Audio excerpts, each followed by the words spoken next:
Oh, hello there. I haven't seen you in a while. How are you?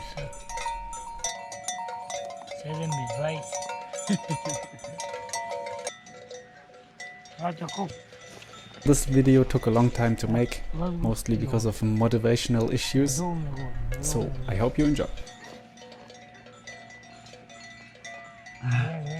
The last time we saw each other, I was cycling from Macedonia to Bulgaria on my way to Turkey.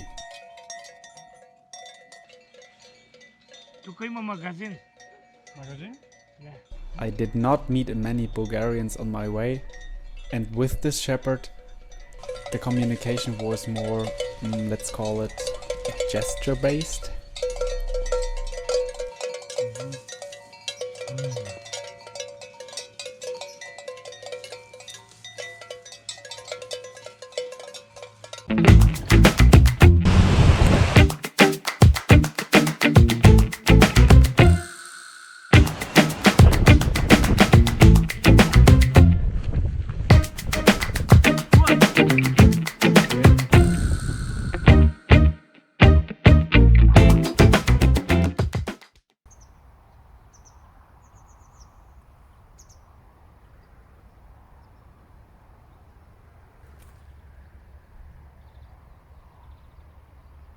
Good morning. I survived the night. Sleep was good, even though a bit cold. I had to put on a down jacket. Now I will eat and then go to Turkey because it's only 150k. Let's go. Let's go.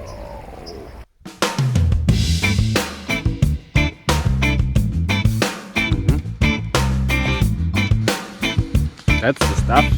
I didn't expect to have wild Mary Jane in Europe.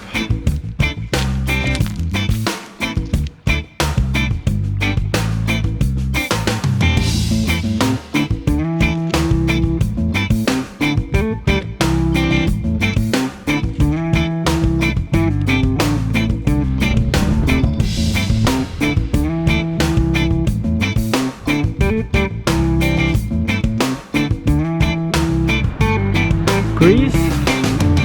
No, didn't work last time.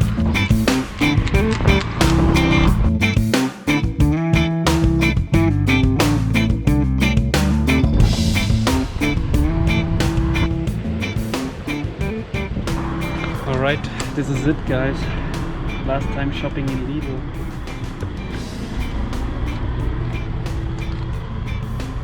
Very important marzipan log.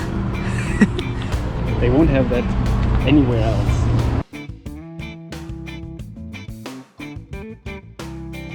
This will definitely represent Bulgaria. I've seen tons of abandoned places that looked like they were used at some point, but definitely not now. Like this gas station.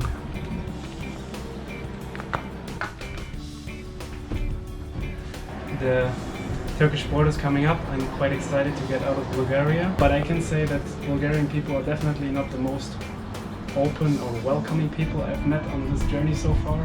Funny enough, the guy that owns this truck, and he has a small place, and they are Turkish, and they already invited me for some tea, and I'm not even in Turkey, but they're Turkish, and that never happened to me in Bulgaria. But if they take trucks apart here and ship the single parts over the border because the border doesn't ask so many questions. So that's business. Turkish people, business.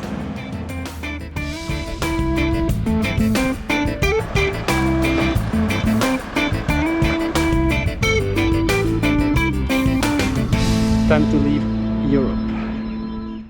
So I just tried to enter the border, and this guy told me that it's not possible on bicycle because of Corona, that I should take a bus or something. And asked another guy, and I will try now here, special treatment or something, I don't know. I was so surprised that he told me, yeah, no, like there's this rule at the moment that you can't enter by foot. And apparently I'm closer to being on foot than by car. Looks like I got lucky. And then all of a sudden you are in Turkey. hell to the yeah! Welcome to Turkey!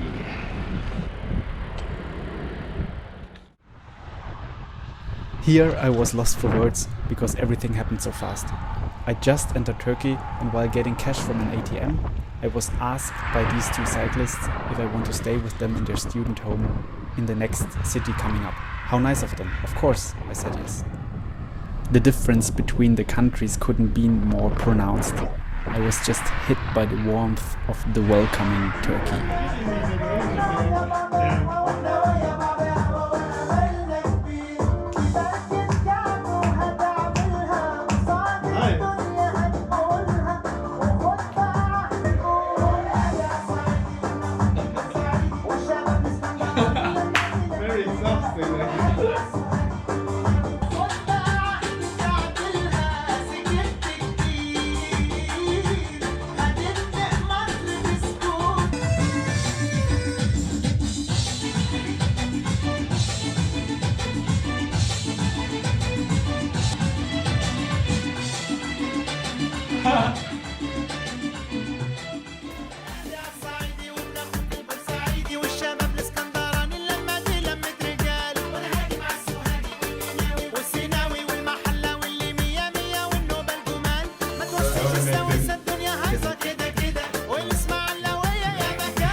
Copyright. Tamam mı? Ben de üst dükkandayım bugün üstü. Beni aramışlar. Sadık Romanyalı bir arkadaşım gelmiş. Well, it turns out they were two guys from Iran and one was from Mauritania.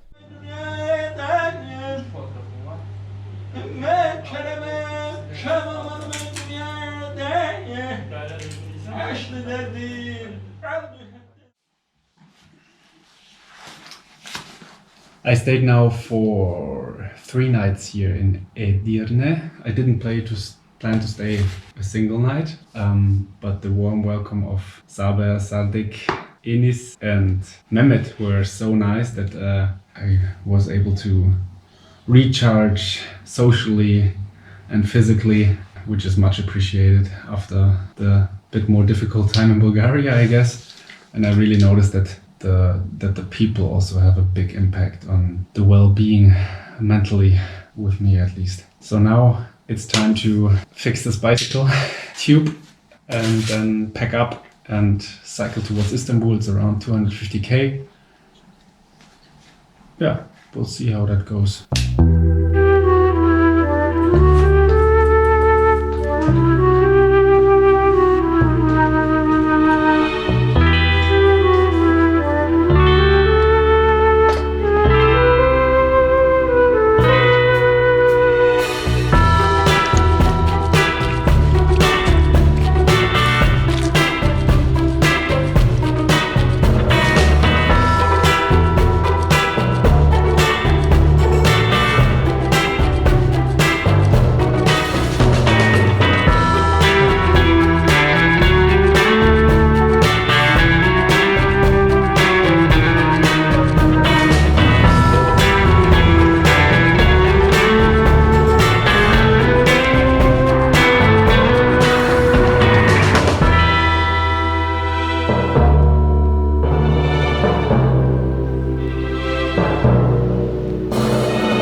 it's going to be difficult to find the hole because it's so windy I can't hear it.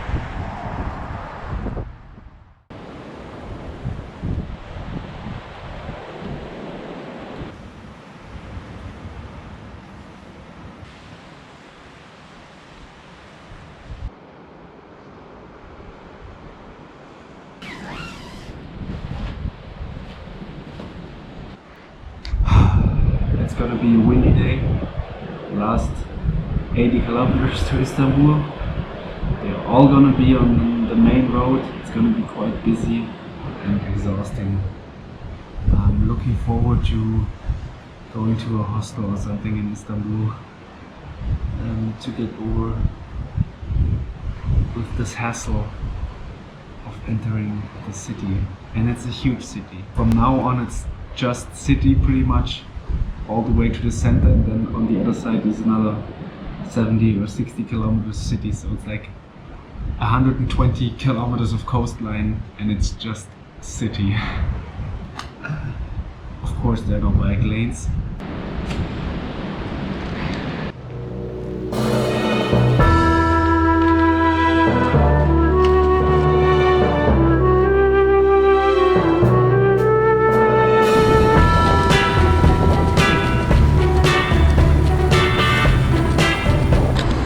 Cycling here is just insane. I was planning to go 10 more kilometers on the way up the hill.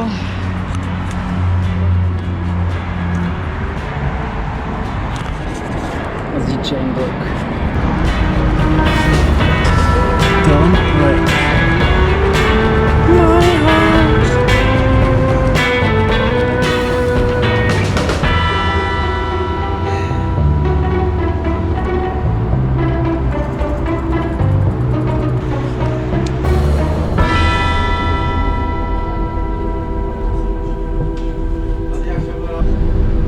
So the bus had a breakdown, so I have to get on the bus again.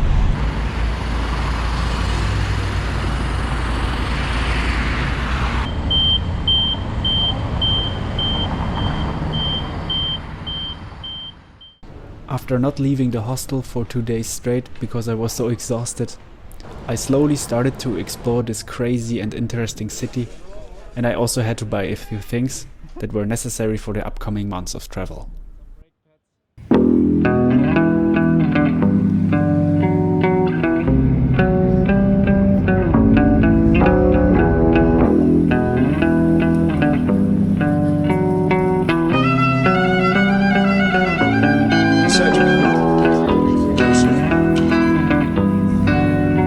See my ID? No need, sir. Like to be anybody? No, you couldn't, sir. This is information retrieval.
I'm gonna take a ferry to the Asian side of Istanbul in order to pick up my sleeping bag, which I desperately need if I will continue this journey. Kind of picnic. Okay. Thank you very much. Thank you, Matt, for offering to let this bag ship to you.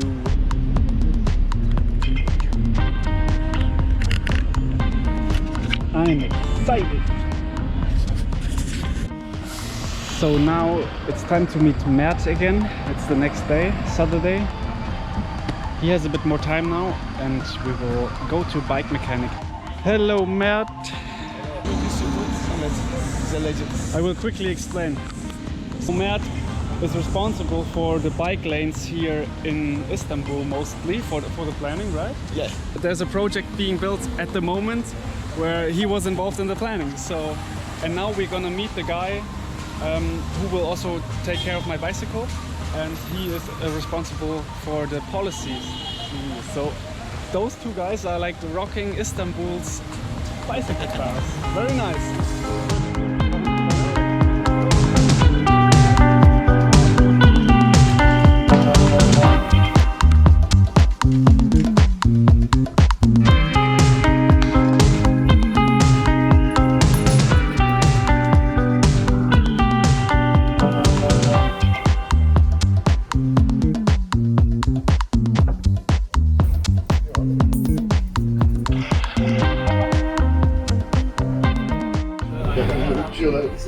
So Guzel, the owner of the store, just told me that they have a problem next year because all the bicycles that are being produced right now are pretty much going to the increased demand markets like Europe and North America.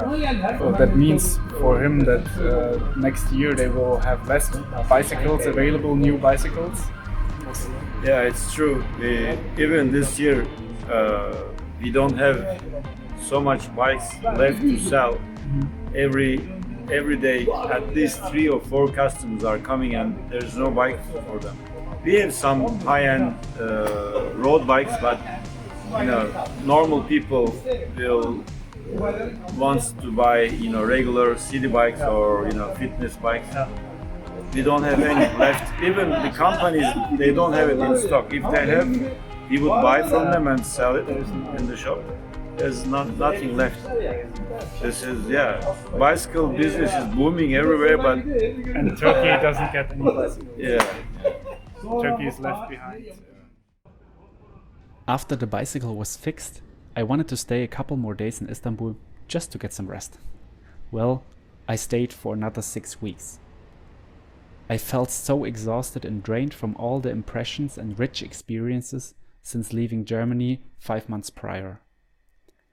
The constant change of my surroundings on this journey created a craving for not leaving the house for sometimes 4 days straight. The lack of motivation to do anything was something I've never experienced before.